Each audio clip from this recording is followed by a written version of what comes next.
the Catholic Church has a very clear and strong teaching about homosexuality, but really about sexuality just in general. And so we are looking more and more unusual in our culture. And it's important for us to know what the Church teaches about this, so that when we speak to people in the culture, your friends, maybe family members, and when you all go off to college, believe me, this is one of the biggest things on campus. Is like, you must approve of the gay lifestyle. That is one of the biggest things in colleges now. If you do not approve of it, somehow you will be labeled hateful. So, in fact, a lot of what I'm going to say to you today, in other circumstances, would be labeled hate speech. And I know a guy up in Canada who tweeted, he sent out a tweet in support of traditional marriage, and he was fired immediately because of hate speech. So that's sort of the environment that we're in, and why it's really important to know what is the truth, what does the Church teach? Because there are a lot of caricatures about Catholic teaching, and there's a lot of ignorance about it too. So, before we get into the issue of homosexuality specifically, thank you. Yeah, thanks. I want to talk about the issue of sexuality in general, okay? Because it's not as though the only problem in our culture is sort of the homosexual lifestyle. It's not as though everybody else in our culture is sexually pure and chaste and moral, and it's just this one element that is not. No, our entire culture has a huge, huge problem with sexuality. So, what is the purpose of human sexuality? To reproduce. Okay. All right. No, we're not going to say reproduce. I do not accept that term. Procreate. There you go. What's the difference? One sounds better than the other. Well, reproduce can be done in a vial too, right? Okay, but somebody who's conceived by in vitro, is that a human person? Yes. Yeah. Right. So it's not so much the physical manner in which it's done that it makes the difference between reproduction. One's outside of marriage. Nope. Okay. That's what God intended? Yes, but that's too simple. Animals reproduce, right? Mm-hmm. Plants reproduce. Do they procreate? But isn't that the same thing as reproduce? Is reproduction the same as procreation? No. Reproduction is animals have within them everything that's necessary to produce another animal. But a man and a woman do not have everything within them necessary to create another person. What is necessary in order to create another person? You need the soul. You need the soul, and we can't make the soul.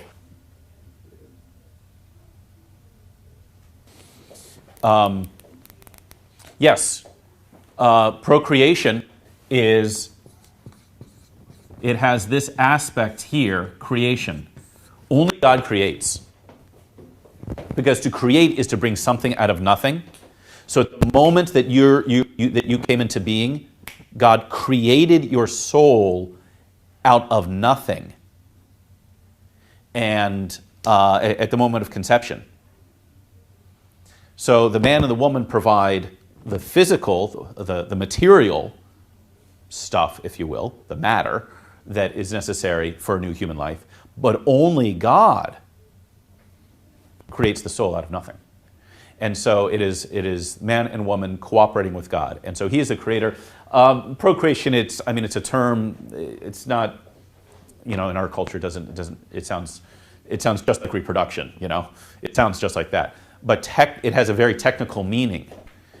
A man and a woman do not create another life. They are cooperators with God in creating it. So, gentlemen, first of all, as regards our respect for women,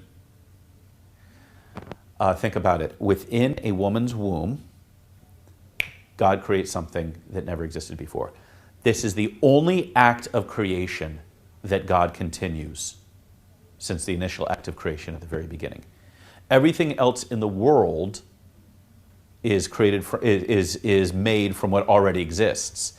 The human soul alone is a new act of creation, and that is done by God's design in the mother's womb. That should give us a great reverence for women and for mothers. This is why the instinct of men in nobler times than ours was to sacrifice their lives for women. Who got off the ship first if it was sinking? Women and children first. The men would go down with the ship. So the first purpose of human sexuality is procreation. Now, I'm not going to get into the biology of how that happens or the physics. Okay, I presume you guys kind of know how that happens, right? Okay, good. What's the second purpose? Is there any other purpose? I should first ask. Is there any other purpose to human sexuality? Yes. Okay, unitive. That's marriage, but like marriage, No, no. like one man, You one got it. woman. You got it. Okay. You got it. So procreation and then union. Okay, and this is what makes us different from the animals. Well, another thing, okay, that the marital act, sex, is designed for these two purposes. And for animals, this is just reproduction. And for most animals, this has nothing to do with it whatsoever. And people will say, what kind of bird is it that mates for life? It's usually 8th grade girls who go, yes, but the turtle dove mates for life. Well, I don't. So what? Most animals, they're not having wedding ceremonies and they're not exchanging rings and things like that. So these two things go together. St. Thomas Aquinas makes this very, very simple but profound observation. Everyone wants to know who his father is. I mean, it's true. There's nobody says, I don't care about that. This is why, children who've been adopted, they try to find their birth parents. And so these two things go together because the new life that comes from procreation has to benefit from the union of the husband and wife. So, human sexuality is designed for this. It is, let me use a very important word, oriented towards procreation and union. Okay? It is designed, let's say, ordered towards and oriented. That's the direction in which it's going. The same way, your eyes are designed, or oriented, ordered towards seeing. Your ears for hearing. And so on. Every single part of your body has a purpose, right? The same thing with the sexual organs. They have a purpose. So one guy makes the observation that in order to understand the human body, if you have the human body, you want to make sense of it, how to understand it, you can explain every member and organ of the human body with just one body, by observing one body. You can understand every member and organ. Eyes, ears, nose, gallbladder, lungs, spleen, whatever else. The only exception are the sexual organs. In order for those to make sense, one person is not enough. In order for these to make sense biologically and physically, you need two persons of the opposite sex. Otherwise, they don't make any sense whatsoever. Just biologically, physically, leaving God out of it. I know it's kind of a weird thing for a Catholic priest to do, okay? But I'm leaving God out of it. So, all of this is not uniquely Catholic teaching, by the way. This is not like the Eucharist or papal infallibility or the Immaculate Conception. This is just an observation about human nature and what most cultures held for millennia. Any violation of these two things is unchastity, okay? And this is where I'm going to start clobbering you, okay? So, to engage in sexual activity without intending procreation and acting against it, or without intending union or acting against it, is unchastity.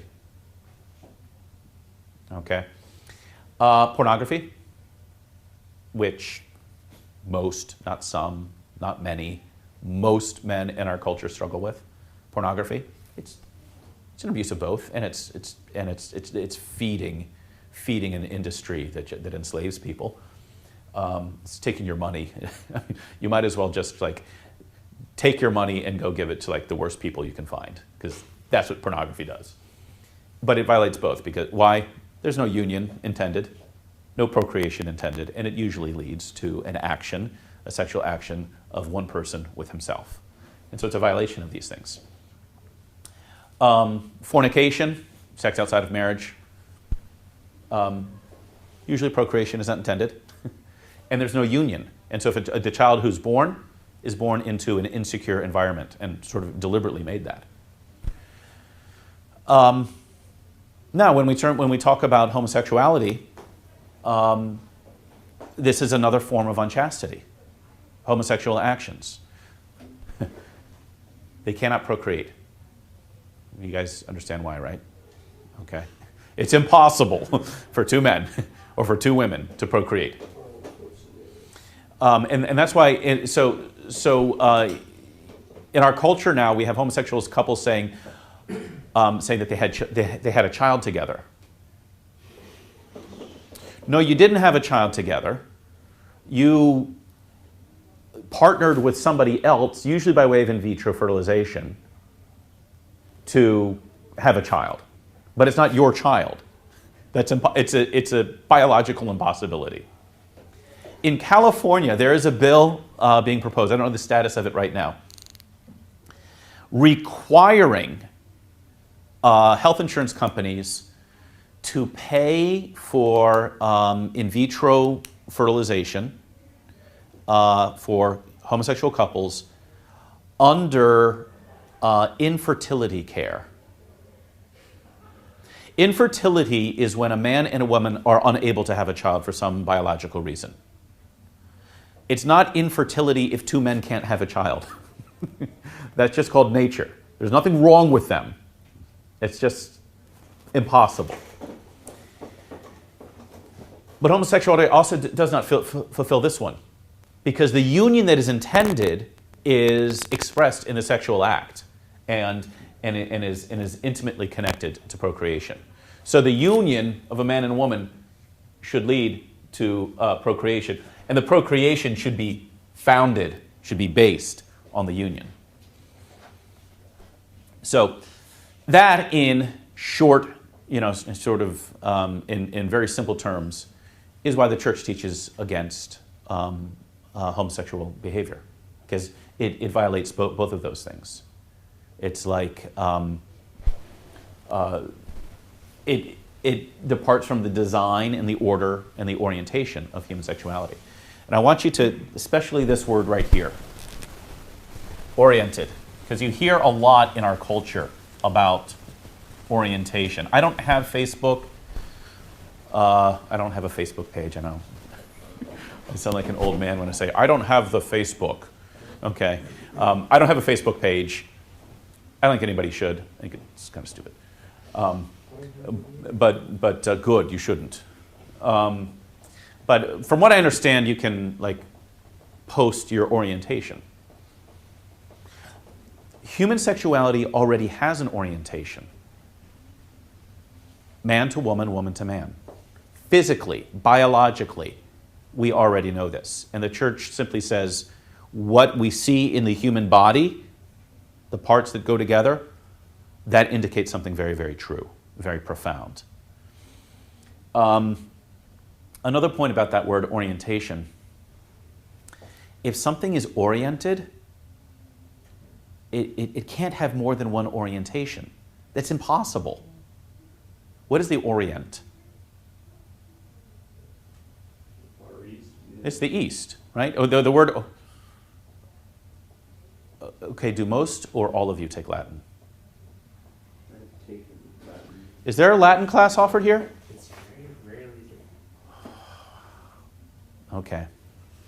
All right. This is another, I think, probably much more pressing issue. Why there's not more Latin here? Anyway, oriens means the term orient, which means east. It comes from the Latin word for oriens, means rising, because it's describing the rising sun. The east is where the sun rises.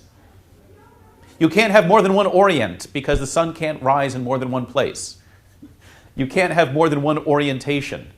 Either human sexuality is designed for a certain purpose, or it's not.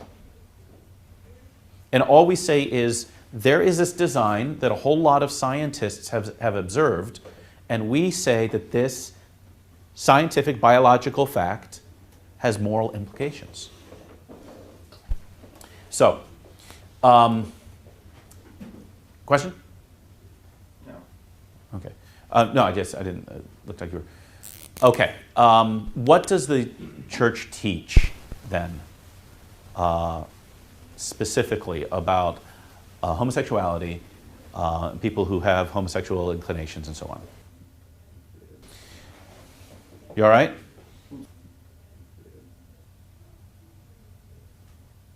The lack of oxygen. Okay. The church teaches that same-sex attractions are not wrong, but acting on those urges is wrong. Okay. To my knowledge. Yes and no. Okay. So this is a very good start. So I put up here the term same-sex attractions. In our culture, they use the term homosexuality, or gay, lesbian. This is kind of a more difficult. Gay, one syllable, one word, three letters, very, very easy. Same-sex attractions, 3 words, a whole, more syllables, whatever else, right? It's not as easy. One of the reasons I use this term is because we don't want to label a person just according to their sexual desires. That wouldn't be fair to anybody. Another reason is there's no like one description or one definition of somebody who's gay. So for the past almost 10 years, I've been working with men and women who have same-sex attractions. Some of them have been in relationships and have been in the lifestyle. Some of them should be dead of AIDS a long time ago, based on the promiscuity of the lifestyle. Some of them have never, ever been in a relationship with a person of the same sex. So there's this huge spectrum. There's not one category, okay? What I'd like to do in order to sort of bring out what's your name? Chris. What Chris said is to talk about 3 different levels or layers in this issue. So the first is the attractions. So, some people are attracted sexually to members of the same sex. Just a fact. Okay. You notice that everybody's attracted to members of the same sex? Everybody. It's called friendship. Okay. Is that like, depending on what level you're talking about? Exactly. Thank you. It's called friendship. A guy said to me one time, he said, "Father, I'm attracted to men." I said, "Yeah, I am too." Like Super Bowl Sunday, I'm looking forward to hanging out with the guys, and watching the football game. I look forward to speaking to close friends. I like to, go fishing with the guys and so on. What we're talking about here is erotic sexual attraction, okay? Which really is a distortion of what is a good attraction. Okay? Men should have good, healthy friendships. Men should be close, be intimate, which in our culture now only means one thing, right? But really, be intimate in the sense of being able to share their thoughts with one another, share even their feelings with one another. If you look at some of the greatest authors and greatest figures in history, they had some, these men who had very close friends. It's extraordinarily important. But what we're talking about here are sexual attractions. What does the church teach about the attractions? All right. Get a little technical here. All right. But you guys, the whole disordered procreation discussion, you showed yourselves capable of this. So,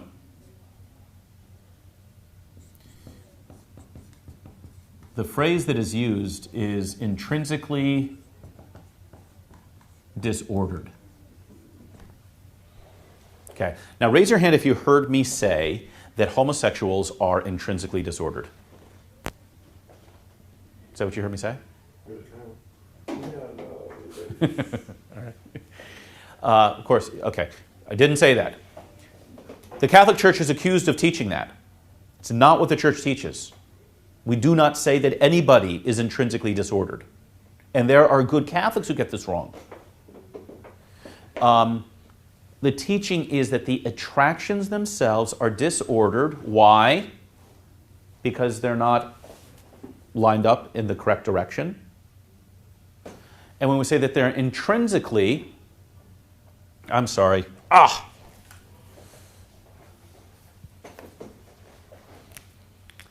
used to joke with people that I give this talk so often I could give it in my sleep. Apparently not. So they are objectively disordered, meaning this is not a statement about the person's moral goodness. This is not a statement about guilt. This is simply a statement about how these desires or attractions line up with what is true about the person, about the human person. Yeah. Are you saying that this is what the church thinks, or are you saying like this is what people say about what the church thinks? This is what the church teaches. Okay, just Yeah. clarify. Yeah. So somebody comes to me and says, I have same-sex attractions. I am sexually attracted to other men. That guy could be the same. Those attractions are still disordered, objectively. It's not a statement about how good he is.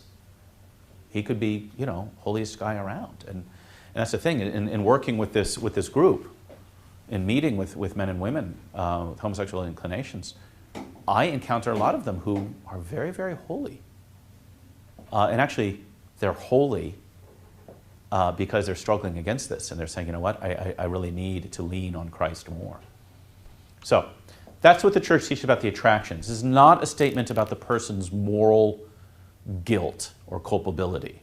It's just simply a statement about the attractions, or what St. Thomas calls the passions.